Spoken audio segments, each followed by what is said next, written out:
on this subject, or coming to this subject of diffusion of ideas about fertility and family planning in the early 1990s. What was the state of the debate or the state of our knowledge about this at the time, and what got you interested in this in the first place? No, actually it goes, I'm going to take it back another 10 years before then, because I can identify the exact origin of this project. It's interesting. I finished about the same time you did, I think, on my PhD around 1980. And I was at University of Michigan. And, John Nodell, Ron Friedman, these people, fertility decline was really their main area of work. And about that time, John Nodell and Etienne van der Waal wrote an article that was quite influential for 10 or 15 years. It was called something like Lessons from the Past. It was a kind of a synopsis of what they thought had been learned from the Princeton European Fertility Project. And in that article, there was one sentence, just one sentence, that said, where they talk about why declines proceed fast or slow. And they said, well, or why declines seem to proceed so much faster than had been expected, was basically what they were addressing. They said, well, you know, there's kind of a process where as people begin to do something innovative behaviors, it becomes more acceptable for others to do it. It's kind of a snowball. I think they even used the word kind of a contagion process. So that struck me as such an interesting concept, that social change has a kind of a social contagion aspect to it. That if you do something new, it makes it easier for me to do it. Net of everything else about me. Just the fact that you, as someone I know, has taken a new direction, easier for me to do it. At least that's the theory. So I had in mind there should be some way of testing this. And in the late 1980s, I got hooked up with Mark Montgomery. He was an assistant professor of economics at Princeton at the time. And we said, hey, we can put together an empirical project to investigate this. And that project was meant to take aggregate level data. And when was this? You know, we sent in our first proposal to NIH for a grant to support this work around 1987 or so. Okay. It took us multiple submissions. You know that process very well. So we got an award a couple years later, 1989 or so, and that was our first project together. And that was analysis of aggregate data. It's essentially looking at the temporal and geographic pattern of fertility decline in two cases, Taiwan and Costa Rica. So that was work we did in the early 90s and yielded a couple articles. And basically, here's the question we were addressing. The feeling coming out of work starting in the 1960s, certainly in the 1970s and 80s, was that standard developmental indicators didn't give a very good explanation. The patterns of fertility decline didn't fit as well as they should. And is that because the indicators were based purely on individual characteristics of individual people? A lot of that was aggregate level analysis. Okay. Well, the hypothesis was that the lack of fit with development variables, that is, lack of fit between, or apparent lack of fit between fertility decline and development variables, is because of one of two kinds of explanations. One, there are kind of cultural factors operating, religion, ethnicity, things like that. But the other was this kind of diffusionist argument that because of social pressures, the influence we have on each other, declines maybe are late in starting. It's kind of pressure to conformity can work both directions. It can lead you to not do something you'd like to do that's innovative. On the other hand, once things get rolling, social pressure can encourage you to do something, maybe more, and give you extra encouragement. So the argument was that that patterns of fertility decline didn't behave quite as nicely as they should because you have these kind of social pressures operating that either retard or accelerate decline. So it was a debate in the literature about why don't standard socioeconomic variables seem to give us the explanation we expect. And this debate in the literature really was what raised your interest in it. Absolutely, yeah. So you were reacting to the currents in the literature. Yeah.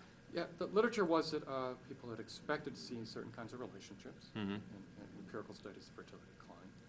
They weren't seeing them. And then article after article was ending. The discussion section at the end was hypothesizing other kinds of dynamics, other kinds of factors. we wanted to test those to see. Mhm. So we wanted to actually put those hypotheses to the test. Mhm.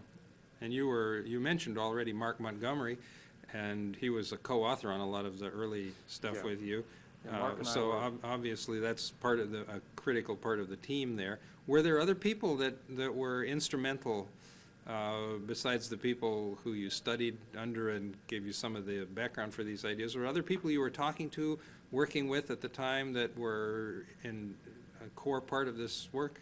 Yeah, and I'll just say, by the way, I think research almost, the idea of the mad genius working in isolation just almost never applies. I think, whether it's social science or any kind of science, that progress almost always is a heavily social. Progress in science is a heavily social process. It's interaction with collaborators, with other investigators, with other. So I think the more communication you have, the faster science progresses, is my view. And I think it's important when you're doing research to have collaborators or co-authors that you talk to a lot. But yes, Mark and I, Susan Watkins has been a major figure in this debate, and we always had a lot of interaction with her. Well, they were mentors, people like Ron Friedman and John Nodell, but also they were continuing to work in the field, and we had interaction with them. There was a group at North Carolina that had some interests along these lines, Barbara Entwistle, Ron Renfus. So, yeah, there was a lot of ferment in the field, feeling that we were missing some critical dimensions of fertility change, and these dimensions were these diffusionist dimensions. And were these... But what we were trying to do was to put it to a really, get it beyond kind of speculation. We wanted to put some numbers on it. And were you interacting with these people, casual conversations, one-on-one, little group meetings, meeting at conferences? What was the main form of your interaction with these people? I would say a lot of it, and that's an interesting question, Woody. I would say the most important form was probably exchanges at PA meetings annually, because we were all writing papers and presenting them, and then there would be So then you discussion go and during argue about session. the paper afterwards. in And session or in the hallways. Yeah. But there's also, of course, exchange of manuscripts. Mhm.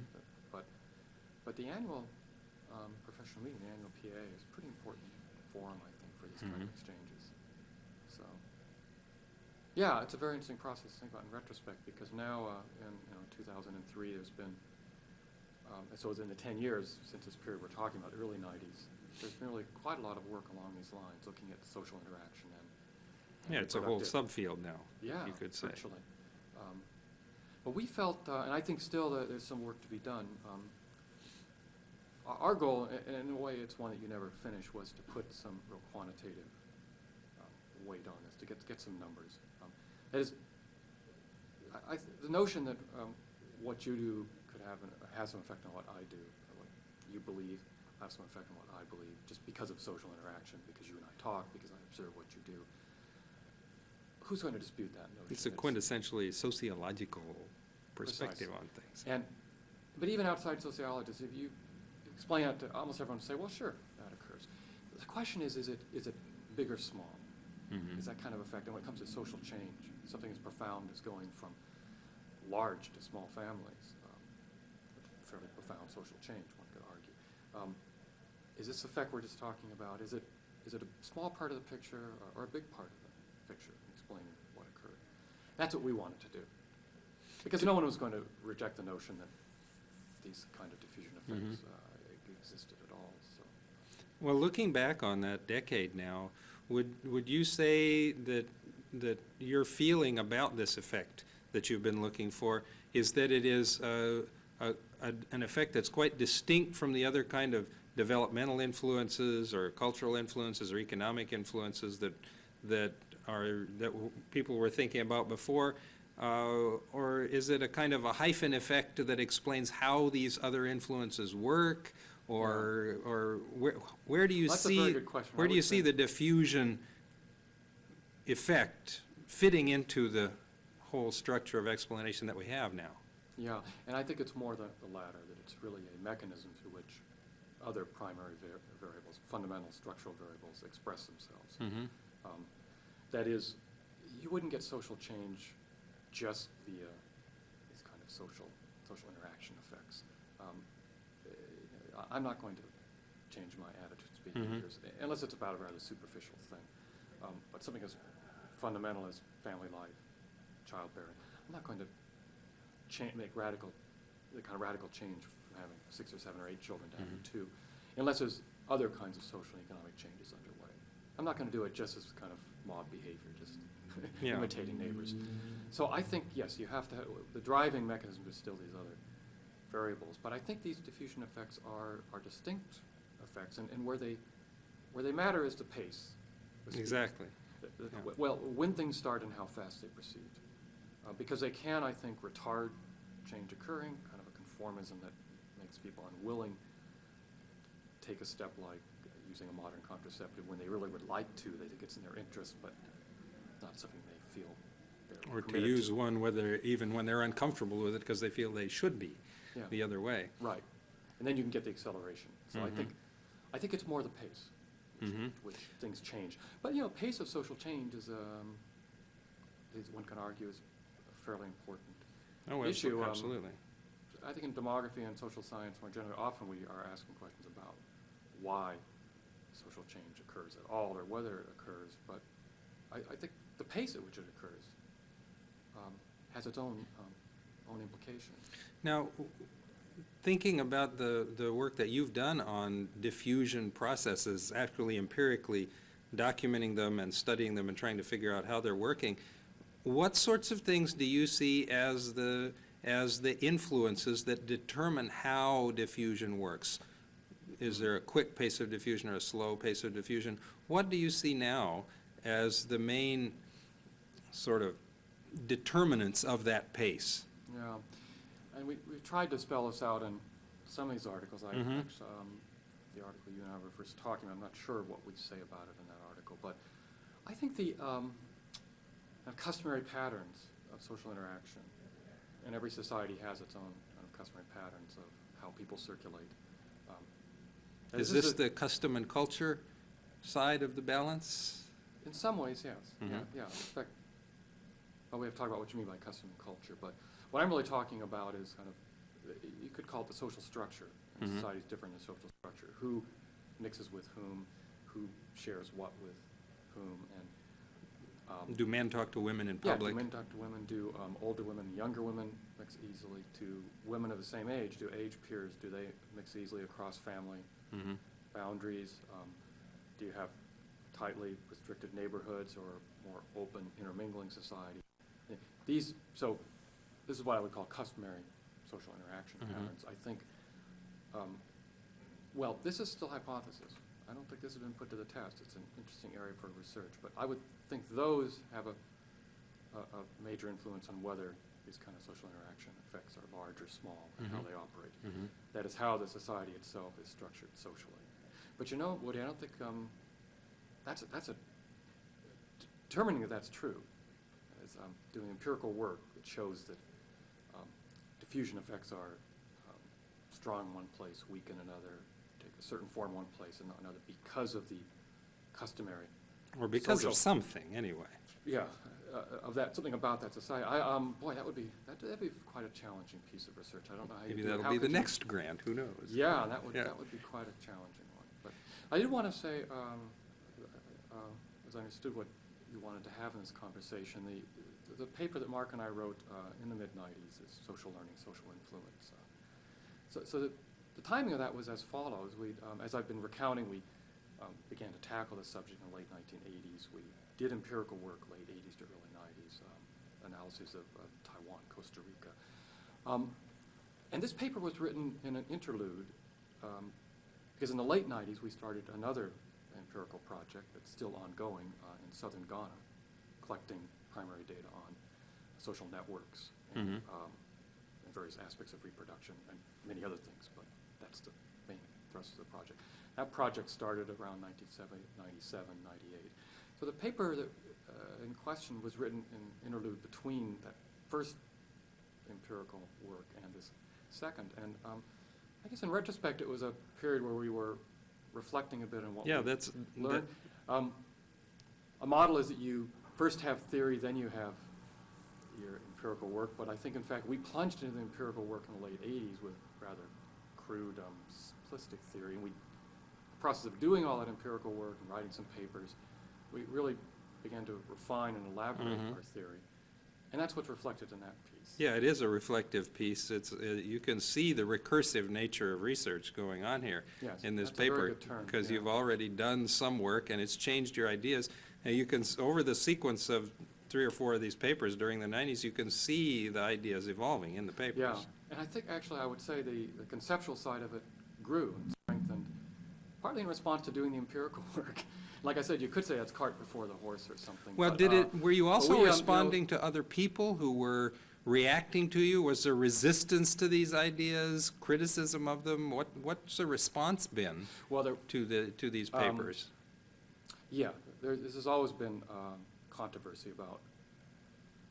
There are certainly people in the field who think there really can't be such a thing as separate social interaction effects, diffusion effects, that they're really just expressions of other socioeconomic variables, so that they are not their own kind of beast. There's no such thing as an effect of you on me. What that really is an expression of my social and economic characteristics, that I'm receptive to what you do, and what you do is a reflection of your social and economic circumstances. So there's really no such thing as a distinct social interaction effect. So that was a view out in the field. I reject that. I think there is something distinct, that the fact that you have certain attitudes and behaviors influences me. So yeah, there was resistance to that.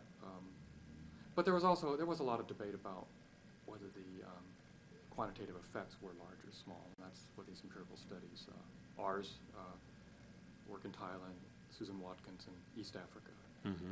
And that's still ongoing. There's still papers coming out of all that. But I would say our thinking about this got better. And one thing that happened is, yes, as we wrote these papers, and there was still a debate about whether these, as I was just saying, whether these social interaction effects were really genuine causal effects, genuine things of their own, then we were forced to try to explain what we thought were the mechanisms, what underlie what these effects really consisted of. And that's why we developed these notions, or grabbed onto these notions of social learning, social influence. Right. It was a way of putting some social theory into empirical work we'd already been undertaking. We had a sense of what kind of effects we wanted to look for, but we realized we hadn't thought through exactly why we thought they should exist. So then we could develop these notions. Social learning is that I can learn things from you, technology, about benefits that you get from doing something. Very instrumental sort of thing. Penalties you pay. And the social influence is that people, the fact of social life, some people exert, have a special influence on others due to authority, due to various kinds of deference. And some people are influential on others, just it's a fact of social life. So, but that's where that paper falls. It kind of, it grew out of work over 5 or 10 years and was a stepping back and trying to make better sense of what we'd already been doing. That's a very interesting natural history of a stream of work and a stream of thought, and I can hardly wait to see the next paper and the next grant. There should be some more.